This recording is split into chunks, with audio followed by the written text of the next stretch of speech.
Alors, mes chers amis, pour ce nouveau cours de Torah, ça y est, on y est.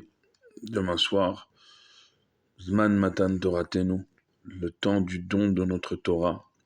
Demain soir, vendredi, pour Eretz Israël. Et demain soir, vendredi, et Shabbat pour la diaspora. Mais on va dire que en diaspora comme en Israël, cette fête de Shavuot, on fera 2 jours, quoi qu'il arrive. Ici comme chez vous, en Israël comme en diaspora, puisque en Israël ce sera Shavuot demain soir et vendredi, et un Shabbat entre grands guillemets normal, c'est-à-dire un Shabbat sans la fête de Shavuot pour nous ici en Israël samedi. Quand vous en diaspora, vous ferez Shavuot et demain soir, vendredi, et également vendredi soir et samedi, ce sera pour vous un Shabbat et Shavuot en même temps. Mais toujours est-il qu'on va être 2 jours en fête ici en Israël et partout dans le monde. Donc on va rentrer demain soir dans 2 journées très très fortes, spirituellement parlant. Je pense que il n'y a pas de mots en fait assez profond pour définir c'est quoi Matan Torah, c'est quoi recevoir la Torah. Qu'est-ce qui s'est passé à l'époque et qu'est-ce qui se passe d'année en année, qu'est-ce qui va se passer encore. Pourquoi on doit veiller pour les hommes demain soir jusqu'au petit matin. Chez les Chabad, c'est jusqu'à Hatzot. Il y a plusieurs coutumes de textes à lire, le Tikkun, étudier. Et pourquoi cette veillée. Et au petit matin, on va réentendre les Aseret Adiberot, les 10 paroles. Au-delà de ces 10 paroles, bien sûr, c'est toute la Torah qui nous est redonnée cette année, 5786, Tafshin Pevav. Et donc, après la journée de Shavuot, après avoir entendu le matin, vendredi matin, à la synagogue, il faut que toutes les synagogues soient bondées de monde. Le rabbi insiste beaucoup sur le fait que hommes, femmes et enfants aillent écouter les 10 commandements vendredi matin dans toutes les synagogues dans le monde entier. C'est très important que tout le monde aille écouter vendredi matin. Et ensuite, c'est une journée aussi de Iloula du roi David et du Baal Shem Tov. Shavuot, le premier et le deuxième jour. En Israël, le premier jour. En diaspora, c'est premier, deuxième jour. Le roi David et le Baal Shem Tov, encore une fois, je ne sais même pas comment mesurer la grandeur de ces 2 grands personnages.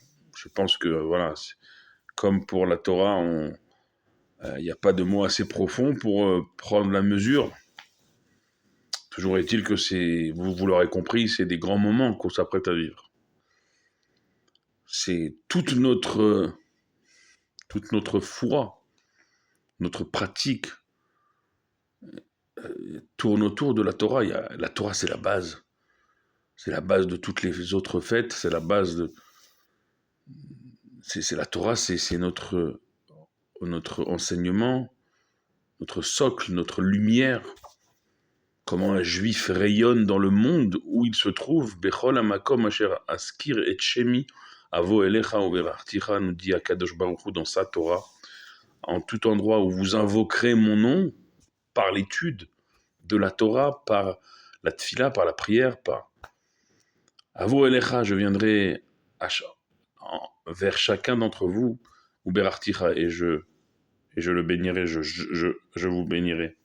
Cette force qu'a notre peuple, Asher Bachar Banu Mikol Ha'amim, qui a été choisi, voici, près de 3500 ans sur le mont Sinaï, choisi parmi tous les peuples, toutes les nations. Venatan Lanu et Torato, pour que la Torah nous a été donnée à nous, le plus petit des peuples, sur la plus petite des montagnes, dans un désert. Et pourtant, ça a été donné à nous. Et c'est cette Torah que les autres religions après nous, les autres cultures après nous ont envié et ont en grande partie recopié, tout en ajoutant ce qu'ils ont appelé un Nouveau Testament, un nouveau Coran, ainsi de suite. Euh, avec tout le respect qu'on doit à chacun et à tout le monde, bien sûr, la Torah, elle ne s'est jamais changée jusqu'à aujourd'hui. Si Moshe Rabbeinu, si Moïse, aujourd'hui même, était à nos côtés, je parle bien sûr physiquement parce que spirituellement il est toujours là, mais physiquement il pratiquerait la même Torah qu'on pratique aujourd'hui en 5786. La même, elle n'a pas bougé depuis Moshe, depuis le Mont Sinaï jusqu'à aujourd'hui. 3500 ans, elle n'a pas bougé. Et même avant que la Torah nous ait été donnée, les patriarches et les matriarches, nos pères et nos mères, fondateurs, Abraham et Sarah, Yitzhak et Rivka, Yaakov, Rachel et Léa, Bila et Zilpa, et leurs 12 garçons, leurs filles Dina, les 12 tribus d'Israël, pratiquaient déjà la Torah, avant même qu'elle ait été donnée au Mont Sinaï.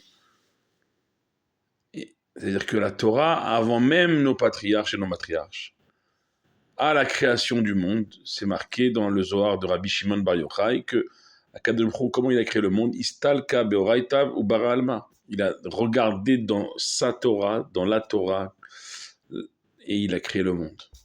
Donc avant même la création du monde, la Torah existait déjà. C'est avec la Torah que Dieu a créé le monde, que Dieu a créé son monde en regardant dans sa Torah.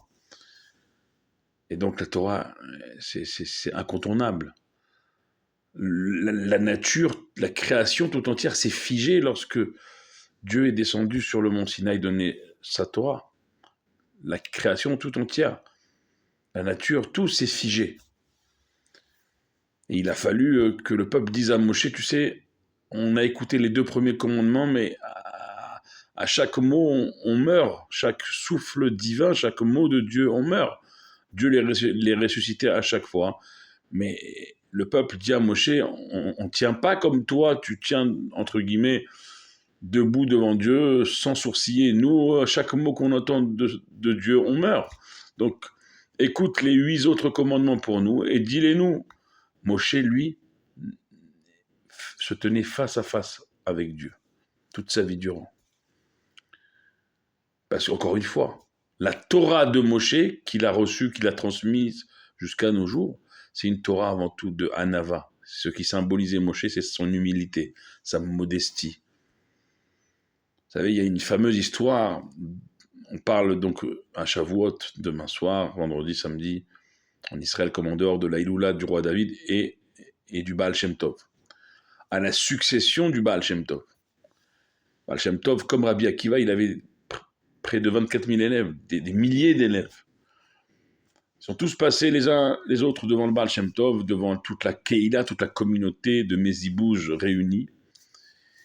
Et chacun apportait un chidouche, un commentaire novateur sur la Torah.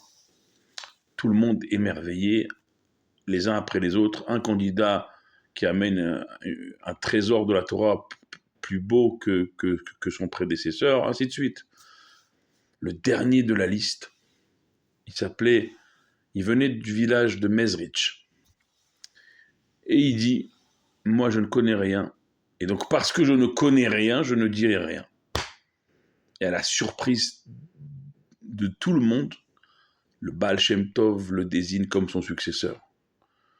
Et là, tout le monde dit, mais je comprends pas, tu as eu 24 000 qui ont défilé avec des trésors de Torah dans leur bouche, et toi, le dernier qui dit, moi je ne dirai rien parce que je ne connais rien, c'est à lui que tu donnes, entre guillemets, de remplir après toi ton endroit, ta place, de continuer ton œuvre.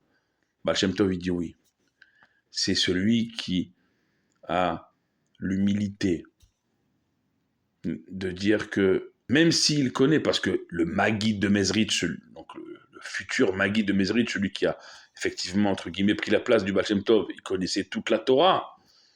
Et le Baal Shem Tov témoigne sur son élève, le Maguide de Mezrich. Il connaît, c'est pas il connaît pas. Mais même s'il connaît, il a l'humilité de dire que ce qu'il connaît n'est rien comparé à Dieu et à son infinie Torah. Et donc, même quand on connaît, avoir l'humilité, la modestie de dire, je, même tout ce que je peux connaître, ce n'est rien comparé à la Chochma Ilaha, à la sagesse supérieure, de Dieu. Donc cette humilité-là, c'est ça que le Baal Shem Tov recherchait pour lui succéder.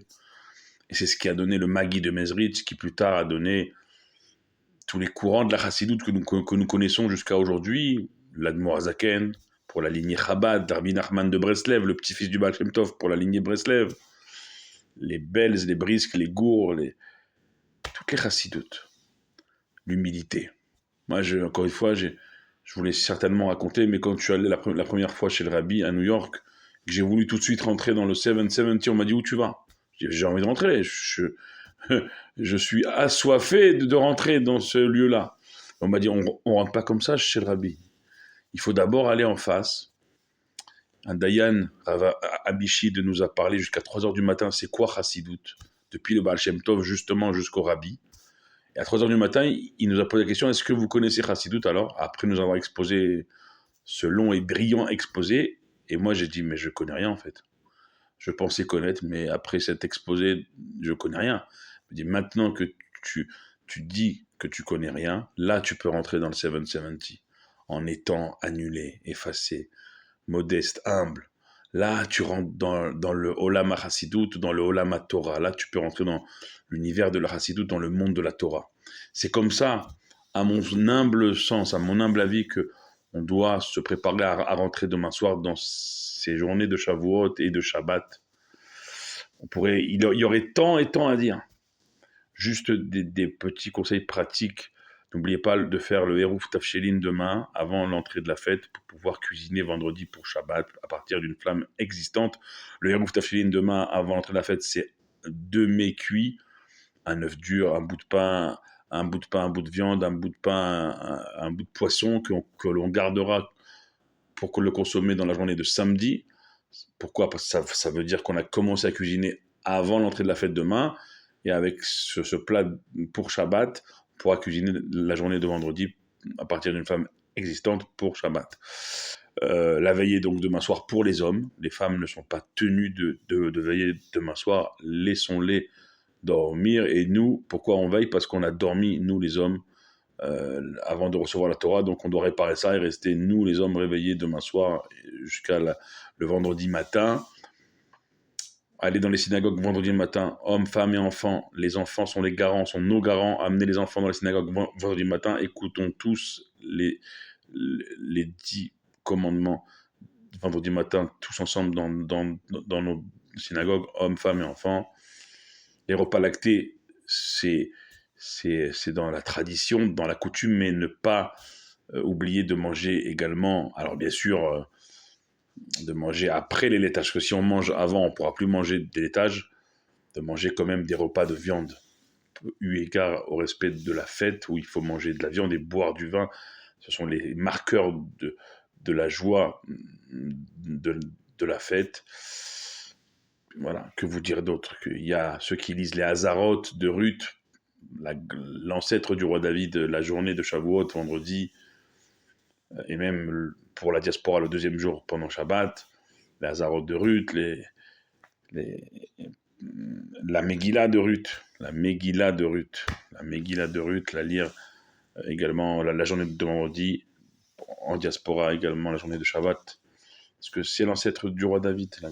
Donc voilà, pendant la veillée, il y a ceux qui vont lire le Tikkun, ceux qui vont étudier, faire les Teilim aussi, finir le livre de Teilim, parce que c'est l'Aïloula du roi David, vendredi et samedi, finir le livre de Teilim. Et bien sûr, la joie de la fête et le Hallel et Vesamarta Bechagecha, se réjouir pendant la fête et pendant Shabbat, de vous souhaiter un Gut Yom Tev, Chag Shavuot Sameach, selon les mots du Rabbi, recevoir la Torah Besimcha ou Bepnimiut, avec joie et profondeur, et également un Gut Shabbos, un bon Shabbat, un Shabbat Shalom ou Mevorach, avec le Chag Sameach du Yom Tov de Shavuot en Israël vendredi, en diaspora vendredi et Shabbat. Voilà, je pense que j'espère le plus complet possible. Soyez bénis, priez pour nous comme on prie pour vous. Ensemble, on sera toujours plus fort. Baruch Adonai Leolam. Amen ve Amen.